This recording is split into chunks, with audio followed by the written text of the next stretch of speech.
Hey folks, this is Dr. Emily Sherning with AR. I want to take a minute and check in with you about a major climate release this week, the AR6 summary from the IPCC. The IPCC, that's the Intergovernmental Panel on Climate Change. That's where we get our global overview information from on this channel. They're huge. There's been a fair amount of chatter about this report. I want to help you cut through the noise. First things first, here's the link. So here we are, AR6 Synthesis Report, Climate Change 2023. We got the summary for policymakers. We can see longer report in full volume coming soon. We can't access them. So what is this summary for policymakers? Check it out. It's a tiny report, only 36 pages long. The reference materials are not filled out fully. And it's worth noting also, this is not supposed to be cited, quoted, or distributed like an academic report. So this is important. We can't think of this as an academic report, as a scientific report. I feel it's very important to have this preamble before we look at the guts. When this full report, IPCC, comes out, when the 5th National Climate Assessment, the 5th NCA, comes out with its atlas, I'm going to be bringing you detailed information from those full reports. Those reports represent a different type and quality of information than this short summary for policymakers. Here's the main point of the AR6. Impacts are looking worse than thought. We're going to check this out starting on page 7 in the viewer. So check this out on page 7 here, where policymakers are helpfully reminded by this graphic that humans will be alive during the next century. And look at the bands there. All 5 of those bands, there's no longer any emissions scenario they're presenting where there's any subtext that things aren't going to get worse. There's no longer any pretext of rollback to, say, a 1980s level of climate stability. Let's look over on page 10 in the viewer. This is where it gets really serious, and I haven't seen people talking about it. So look, we got our RCP 4.5 and 2.6 scenarios. They've juiced up the limits of warming there. And check out the probabilities also are different. The probabilities also are looking worse. On page 18, check out this box here where in the AR6, represented by the thicker bars, we see all of this purple, all of this very high impact stuff happening all the way down to a threshold around 2 degrees. Now, why is this? This is an important question. Has the modeling changed? Has the definition of a high risk changed? We don't know the answers to these questions from this summary. Hold on to this point. Keep it in your brain as we poke through this a little bit more. Moving down a bit on this page, you can see they've also made adjustments to the sea level rise models. I've spoken before on the channel that it's appeared for some time we were going to be coming in on the higher end of sea level rise projections. You can see on this little figure that there's a pretty high overlapping range of uncertainty for the low and high scenarios, and that they pulled all the scenarios closer together. You're talking about a narrower total projected range. And at 2050, I mean, check this out. You're talking about maybe a 20 to 25 centimeter total variance between low and high scenarios. And they've put a projected line on here this time for the ice sheet collapse, where you can see we'd be looking at like real spicy coastal impacts by 2030. This is the first time I've seen this presented so clearly to policymakers. One more alarming thing to show you over in page 16 in the viewer, we're looking at species loss. Please notice that these figures are not for time projections, they're for temperature projections. If the world is this warm at whatever time, these are the projections for that temperature. You can see looking between 2 and 3 degrees change, there's a lot more purple across that equatorial band. Purple, that's killing heat, that's life-threatening heat. That's where we have ecosystem collapse in the equatorial band. And as we've talked about in the global overview, that is likely. It has already been predicted. This is a horrible reality that we have already had to face. I mean, even at 2, it looks pretty bad, right? Particularly in this very densely populated part of Southeast Asia here. This is summary one policymakers to do.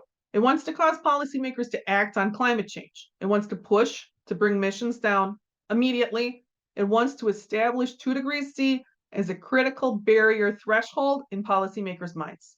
Page 28, this summary report presents some mechanisms and costs toward this goal. We can see the summary doesn't present totally clear information.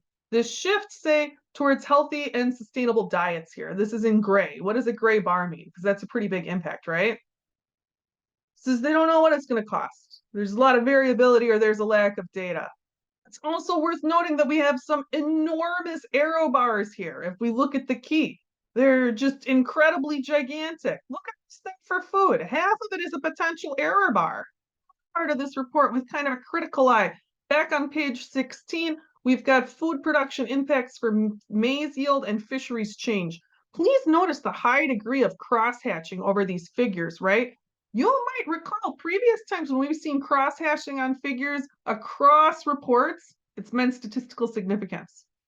Here, it means areas with model disagreement.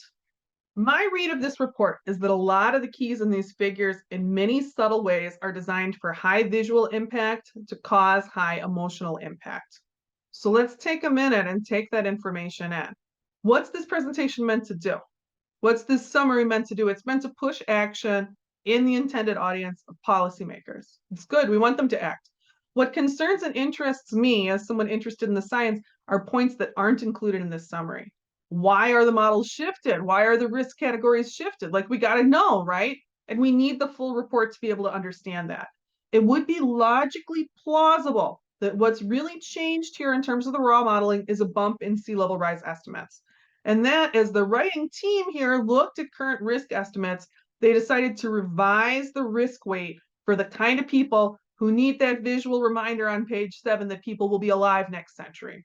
To inspire in that audience the shift from greed to fear, which is so necessary at the policy level. My take is that it's not time to freak out here.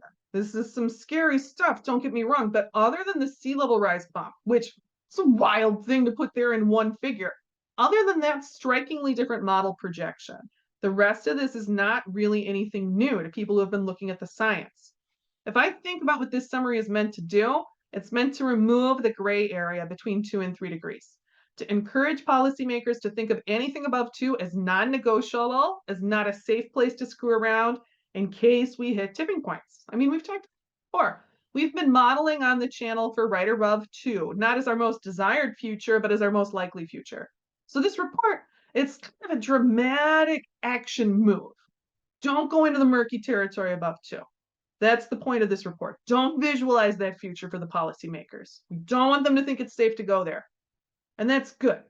This is a limit that the scientific community has already embraced. In other reports, we've seen the scientific community explore that range pretty closely between 2 and 3.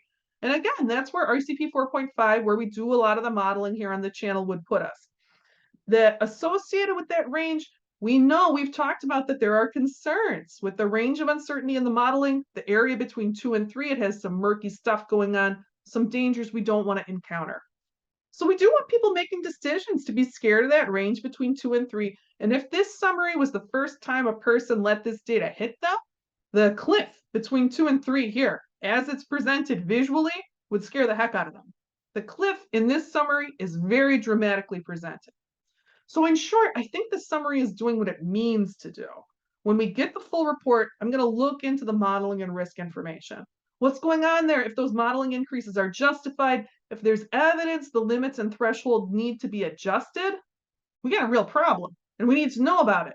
But this report doesn't have the evidence we need to make that determination. When the full report comes out, if there's actually new information related to those factors, I'll let you know, so that we have the information we need to make decisions about our lives. There are several major reports coming out in the next couple of months, and I'm going to get you the updates you need. But this policy summary, other than the sea level rise information, doesn't give us new info. The sea level rise info, unfortunately, it's not detailed enough for us to use it for planning, but it should give you a heads up. So, I mean, let's get real. If you're here, you already knew it was time to buckle up, that we were not going to turn back the clock on climate.